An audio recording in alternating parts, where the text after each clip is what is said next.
Moin Moin und herzlich willkommen hier bei Nordlike und dem nächsten Tutorial. Ja, heute geht es um eure Spieler und ganz besonders jetzt um die Fähigkeiten, um die Hard Skills, die sie mitbringen können. Die schauen wir uns mal im Detail an, um zu wissen, worum es genau geht. Bleibt dran.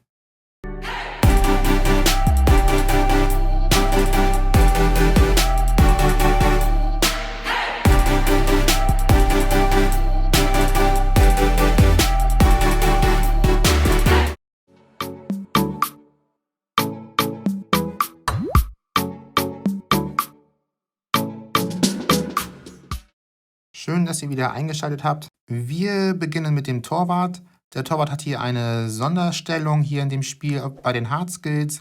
Grund dafür ist, dass er andere Anforderungen hat als die Feldspieler und deswegen auch ganz andere Fähigkeiten benötigt und das Spiel auch andere Fähigkeiten vorsieht. Die Hard Skills findet man an verschiedenen Positionen hier im Spiel. Ich habe geguckt über Mannschaft, Kader und dann auf den Spieler geklickt und dann sehe ich im Steckbrief dann entsprechend die Werte des einzelnen Spielers. Wir werden uns jetzt jeden einzelnen Skill durchschauen und wir fangen an mit dem Skill Linie. Der Skill Linie gehört hier zu den defensiven Skills des Torwartes. Da geht es rein um die Torverhinderung und Linie bedeutet nichts anderes als die Reflexe des Torwartes auf der Torlinie für Schüsse aus nahem oder fernem Bereich. Bei Fuß ist es so, dass es hier eher um einen offensiven Skill handelt. Das heißt, hier geht es um Ballbeherrschung und Passspiel. Deswegen ist es hier tatsächlich eher dafür geeignet, Spiele zu eröffnen. Und da kommt es tatsächlich auf die Aufstellung an, ob es dort eher wichtig ist oder tendenziell eher gar nicht so involviert ist. Beim Rauslaufen hier auch ein defensiver Skill. Da denken wir an Manuel Neuer. Da geht es also um das Mitspielen des Torwartes. Besonders wichtig hier bei Pressing-Aufstellungen oder Aufstellungen, die sehr hoch stehen. Da wäre dieser Wert also tatsächlich eher elementar. Der Libero-Wert auch ein offensiver Skill. Hier geht es tatsächlich darum, wie weit der Torwart als Anspielstation für die Feldspieler zur Verfügung steht und eventuell auch bei Ballbesitz beim Spielaufbau mithilft. Bei Spieleröffnung geht es eher um das taktische Element. Fuß hatten wir schon, geht es ja um die Genauigkeit des Passes bei Spieleröffnung, wie weit der Torwart sieht, wann er eventuell auf die Flanken schlagen kann, wann kann er lange Bälle spielen. Besonders wichtig bei Aufstellungen wie zum Beispiel 4-4-2 Flügel, 3-5-2 oder auch Kontersystemen. Als letzter Skill hier den Strafraumwert. Da geht es darum, wie weit der Torwart in der Luft bei Ecken und Flanken sich im Strafraum bewegt und wie sicher er dort die Bälle abfängt. Insbesondere bei Systemen, die flügelanfällig sind, macht dieser Skill natürlich einen sehr hohen Mehrwert. Um sich über den Torwart oder über den Feldspieler eine grobe Übersicht zu machen, gibt es oben den Gesamtwert. Das ist nur eine mathematische Größe und beziffert den Durchschnitt aller Skills. Von daher hat es keine direkte Aussagekraft, sondern nur im Prinzip eine Information, wie gut der Spieler grundsätzlich in seinen Fähigkeiten ist. Unten sehen wir dann den Talentwert. Der Talentwert beschreibt, inwieweit der Spieler entwicklungsfähig ist und wie gut er sich entwickeln kann. Das ist natürlich besonders bei jungen Spielern wichtig. Bei älteren Spielern ist es natürlich gar nicht mehr elementar, weil die Entwicklung tatsächlich dort nicht mehr so voranschreitet. Bezüglich Nachwuchs und Talententwicklung und so weiter, da werden wir weitere Videos machen. Da will ich jetzt gar nicht so weit drauf eingehen. Unten sehen wir noch ergänzend da die Fitness und die Form des Spielers. Fitness beschreibt halt, wie weit er auch wirklich seine Leistung abrufen kann. Und die Form ist so ein bisschen, wie gut ist er drauf, ist er gut drauf, ist er nicht so gut drauf. Da werden wir aber auch in anderen Videos nochmal gezielt drauf eingehen.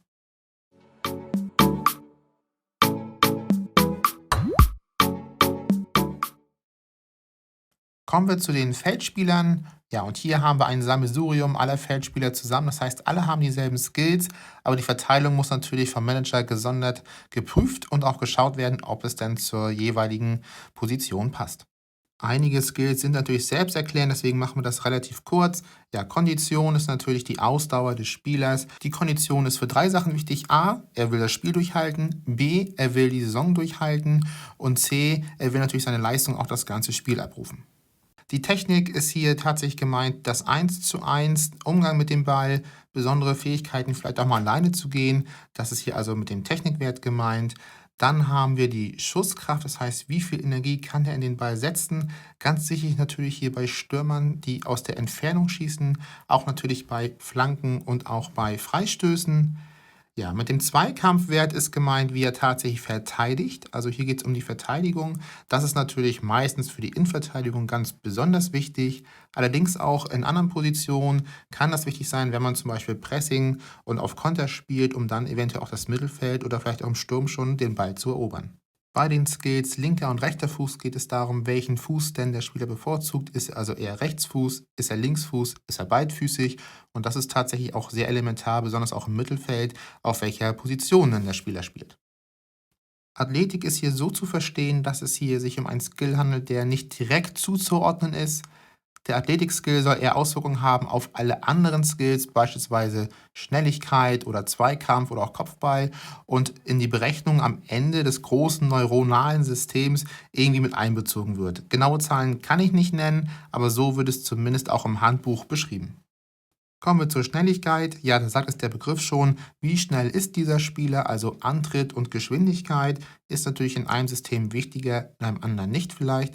Dann darunter die Schusstechnik. Da geht es darum, wie präzise kann der Spieler schießen. Damit sind nicht nur Abschlüsse aufs Tor gemeint, sondern tatsächlich auch Flanken, Ecken, Kurzpässe und so weiter.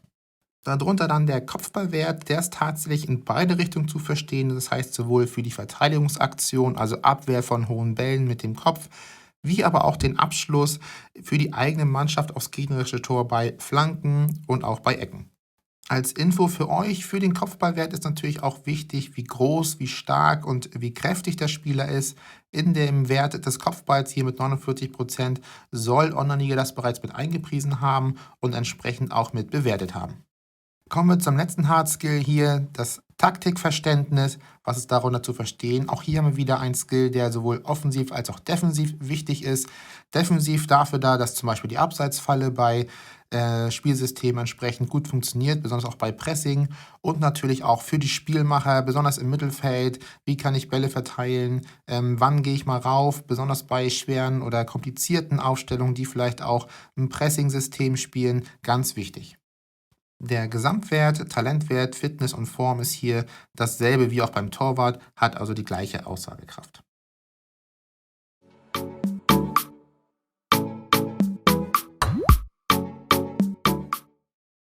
Fassen wir zusammen, was können wir jetzt mitnehmen aus den Hard Skills? Ja, ihr habt natürlich gemerkt, einige sind selbsterklärend. Ich denke, die sind auch insoweit klar. Wichtig ist natürlich, wie weit man sie auch dann nutzen kann. Bei den Hard Skills ist zu unterscheiden zwischen Torwart und Feldspielern. Die haben also ganz verschiedene wichtige Attribute, die sie erfüllen müssen. Der Gesamtwert ist hier nur eine Möglichkeit, den Spieler grob zu sortieren und mal zu schauen, wie ist denn die Gesamtstärke, hat aber tatsächlich keine Aussagekraft, ob er zu seinem System passt, ob er in die Aufstellung passt. Bringt er das an Skills mit, was ich brauche? Brauche ich einen Spielmacher? Brauche ich ein Abschlussmonster? Brauche ich einen, der gut verteidigt? Will ich Pressing spielen? Will ich über Flügel spielen? Und so weiter. Das sind alles Sachen, die man selbst erarbeiten muss, die wir auch in anderen Videos noch erarbeiten werden. Aber so wollten wir erstmal einen Überblick schaffen, welche Hard Skills es überhaupt gibt.